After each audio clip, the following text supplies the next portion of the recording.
اسلام عورت کی عزت اتنی دیتا ہے جب تک وہ اپنی رضا کا اظہار نہیں کرتی قاضی کی مجال نہیں کہ وہ نکاح پڑھا سکے. ہم خود کھڑے رہتے ہیں جب تک اجازت نہیں آتی.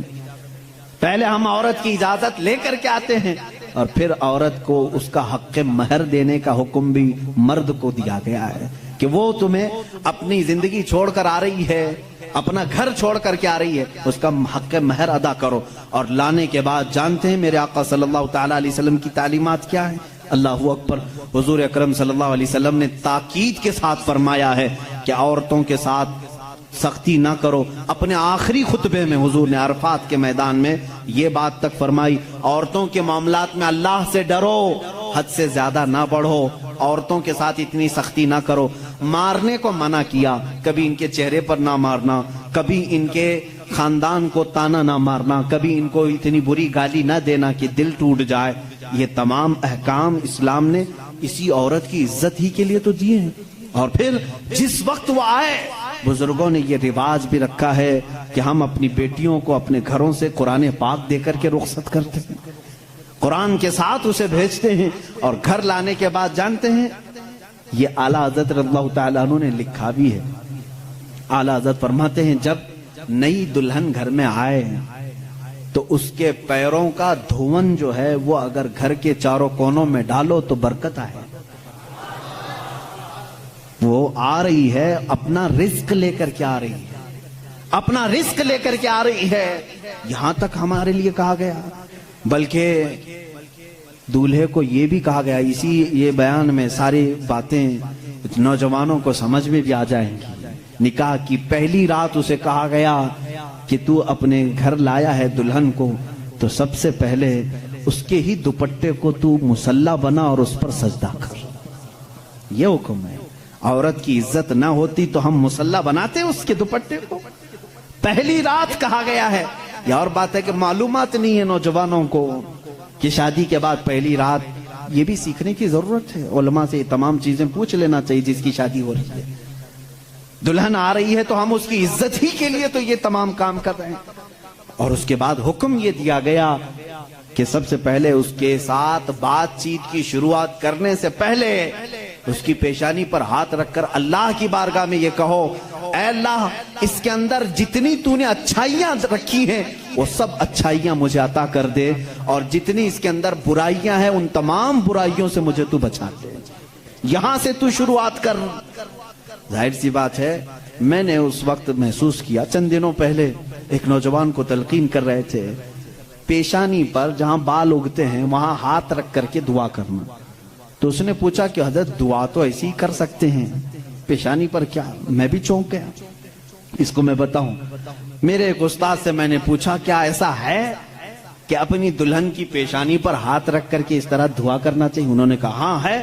دعا تو کیسے بھی کریں, ہاتھ نہ رکھیں اور ہاتھ چھوڑیں ہاتھ اٹھائیں, سب دعا اللہ سنتا ہے, لیکن اس لیے پیشانی پر رکھ کر کے دعا کرنے کے لیے کہا گیا کہ وہ آج اپنے والدین کو چھوڑ کر کے آئی ہے, اس کے وسیلے سے اللہ جلدی دعا قبول کرے گا. اس کا دل مغموم ہے, وہ غمگین ہے, اور غم زدہ لوگوں کے ساتھ میرا مولا ہے. وہ اپنے والدین کو چھوڑ کر کے تیرے گھر آئی ہے, وہ مغموم ہے, بہت غم زدہ ہے. آج اس کی پیشانی پر ہاتھ رکھ کر کے دعا کرو. میرا اسی دن یہ ذہن سمجھ گیا کہ اسلام نے عورت کو وہ مقام دیا ہے, وہ عزت دی ہے. ہم نے اس کو اپنے جسموں کو سکون پہنچانے والا آلہ نہیں سمجھا, مشین نہیں سمجھا, بلکہ حقیقی مسلم وہ ہے جو اپنی عورت کی عزت بھی کرے, احترام بھی کرے. السلام علیکم ورحمۃ اللہ وبرکاتہ. میرے ناظرین رکے دوست رکے, اگر آپ بغیر شادی شدہ ہے نا تو شادی ہونے سے پہلے, شادی کرنے سے پہلے, نکاح ہونے سے پہلے آپ ایک مرتبہ اس مسئلے کو جان لیجئے گا. آج کل ہمارے رواج میں یہ ہو چکا ہے کہ جب ایک لڑکا اور لڑکی کا جب نکاح ہوتا ہے, جب دلہا دلہن کو اپنے گھر لے آتا ہے, جب شادی کی پہلی رات ہوتی ہے تو شادی کی پہلی رات میں ہم بستری کیسے کرنا چاہیے. اور آج یہ ایک رواج بن چکا ہے کہ جب تک دلہن کا خون نہ نکلے شرمگاہ سے تب تک وہ پاک دامن نہیں ہے. تو کیا ایسا بھی ہوتا ہے؟ آپ سب سے پہلے مفتی سلمان اظہری صاحب کے زبان سے بیانات کو سماعت کر لیجیے. اللہ کے رسول صلی اللہ تعالی علیہ وسلم نے جو فرامین دیے ہیں, عزیزان گرامی وقار, یہ نکاح کے इस सिस्टम को भी मैं आपको बताऊं। कुछ तो वो हैं जो ये इस्लाम के खिलाफ भौंक रहे हैं कि औरतों के ऊपर जोर जबरदस्ती होती है इस्लाम में, और दूसरों की क्या बात करूं, हमारे हिंदुस्तान पर बैठा हुआ मैं क्या बताऊं, ये भी बड़ी औरतों की,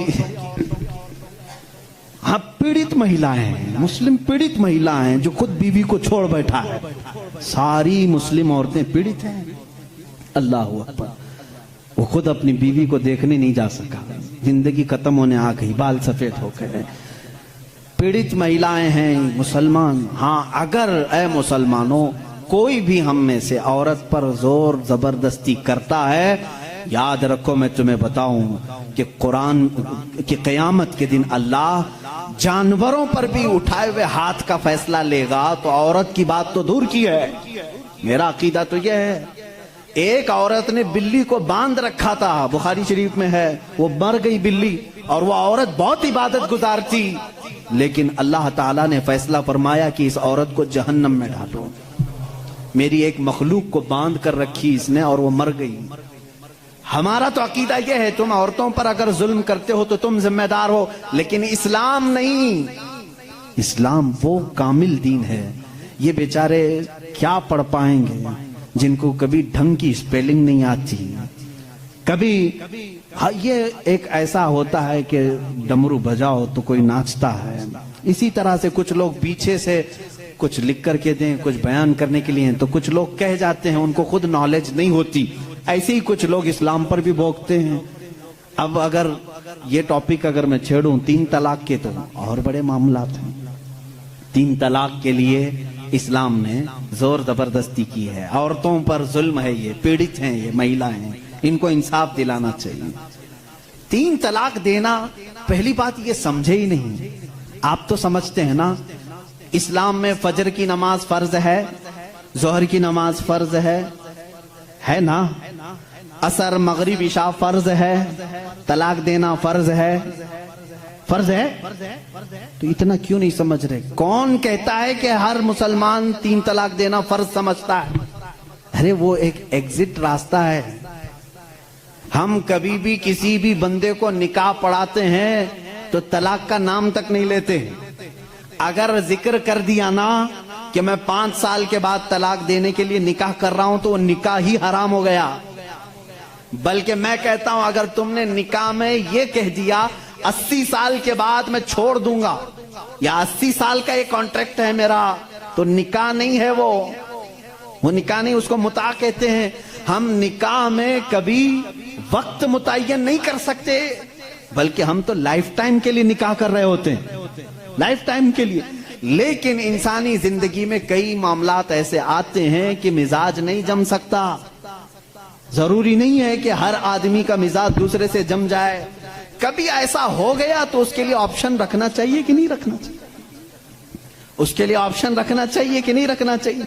अरे मियां, तुम किसी को गाड़ी में बिठा करके भेज रहे हो और उससे ये कहो कि चलना ही है, अगर वो पूछ ले गाड़ी के पहिए दोनों पंचर हो गए तो क्या करूं, कहा फिर भी चलना ही है, ये जुल्म है, ये ज्यादती है। उससे ये कहना चाहिए कि अगर गाड़ी के पहिए पंचर हो गए, टायर पंचर हो गए, तो करीब में गैरेज है, खोल करके बदलवा लो। माकूल बात है कि नहीं? अगर बीच रास्ते में नहीं, तुम पाबंदी लगा दे, नहीं टायर नहीं बदलना, पंचर हुई उसी से चलना, ये ज्यादती है कि नहीं? अब मैं आपको बताता हूं, 2 टायर लेकर के चले थे शादी के बाद, 2 टायर हैं और दोनों चल रहे हैं तो ठीक है, एक भी पंचर हुआ तो क्या करो? ये कहते नहीं, पंचर टायर के साथ ही चलो। अरे भाई, कहीं और गाड़ी गड्ढे में गिर जाएगी। हुक्म ये होना चाहिए कि अगर पंचर हो गया तो टायर चेंज कर सकते हो, तुम्हारे लिए ऑप्शन होना चाहिए। बस इस्लाम का तकाजा सिर्फ इतना ही है कि अगर किसी की जिंदगी में अनबन हो गई, नहीं बन पाई, तो उसके लिए एक ऑप्शन है कि औरत को वो भी एक साथ 3 तलाक नहीं, उसको हराम करार दिया गया है। शरीयत में एक वक्त में 3 तलाक दे देना हराम है। मैं इसका बबांगे दुहल आज ऐलान करता हूं, अगर कोई एक ही साथ अपनी औरत को तलाक तलाक तलाक इस तरह 3 बार कह देता है तो उसने हराम काम किया, गुनाह किया। नाजायज काम किया है, अगर छोड़ना भी है तो उसको इस्लाम ने तरीका बताया है। एक बार पहले बोलो, 1 महीने का टाइम दो, 1 महीने में भी फिर नहीं बनी तो दूसरी मर्तबा फिर एक बोलो और 1 महीना छोड़ दो। 2 महीने का टाइम गुजर गया, अब फिर भी नहीं बन पा रही, तब फिर सबको बिठा करके कह दो हमने 2 मर्तबा देख लिया, अब हमारी जिंदगी आगे चल नहीं पाती, तीसरी मर्तबा हम इसको खत्म करते हैं। जी हाँ मेरे प्यारे अजीज दोस्तों, भाइयों और बहनों, जैसा कि आपने अभी हमसे बड़े आलिम, मुहद्दिस आजम, मुफक्किर आजम मुफ्ती सलमान अजहरी साहब के ज़बान से बयानात को समाअत कर लिए।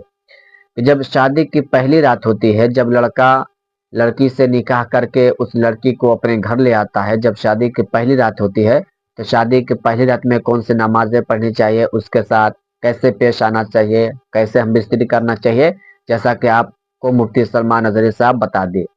और जो एक मेन ज़रूरी है, मैं उस मसले को और कन्फ्यूजन के आपके दूर कर दे रहा हूँ। आजकल हमारे गांव मोहल्ले में बहुत सारे ये रिवाज हो चुका है कि जब तक दुल्हन का शर्मगाह से खून ना निकले हम बिस्तरी के वक्त, तब तक वो पाक दामन नहीं है। देखिए मेरे प्यारे नाजरीन, ये वीडियो बहुत ही ज़रूरी है, अदब के खिलाफ है, लेकिन आपके लिए जानना जरूरी है। देखिए मैं छोटा उम्र का हूँ, लेकिन आपको तालीम दे रहा हूँ।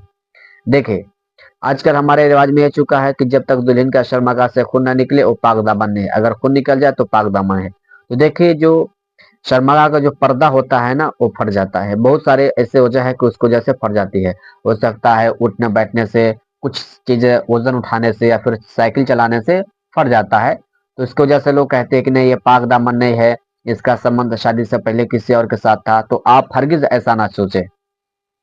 और जो पहले की औरतें थी तो उनका पर्दा बहुत ही अच्छा था, पहले के लोग का खाना पीना अच्छा था। अब के लोग तो सब लोकल खाना खा रहे हैं, और पहले के लोग खजूर खाते थे, आपको पता है कि खजूर में कितनी ताकत होती है, उसकी वजह से उन लोग का पर्दा फटता नहीं था। लेकिन आजकल के लोग जो पर्दा है फट जाता है, तो आप ऐसा बिल्कुल ना समझें। तो मैं आपका मेजबान कारी तस्बीह आलम, मुझे इस वीडियो में कुछ बोलने की जरूरत ही नहीं, जैसा कि आपने हमसे बड़े आलिम मुफ्ती सलमान अजहरी साहब के ज़बान से बयानात को समाअत कर लिए, तो आपको अच्छी तरीके से मालूम चल गया होगा। तो ये वीडियो था हमारे जितने मुसलमान भाई जिनकी शादी हो चुकी है, या फिर जिनकी शादी लगने वाली है, या फिर जिनकी शादी होने वाली है, लड़का हो या लड़की हो, उनके लिए वीडियो बहुत ही जरूरी था। वीडियो को शेयर कर दे। अस्सलाम वालेकुम रहमतुल्लाहि व बरकातुहू। फिर अगले वीडियो में मिलते हैं। खुदा हाफिज।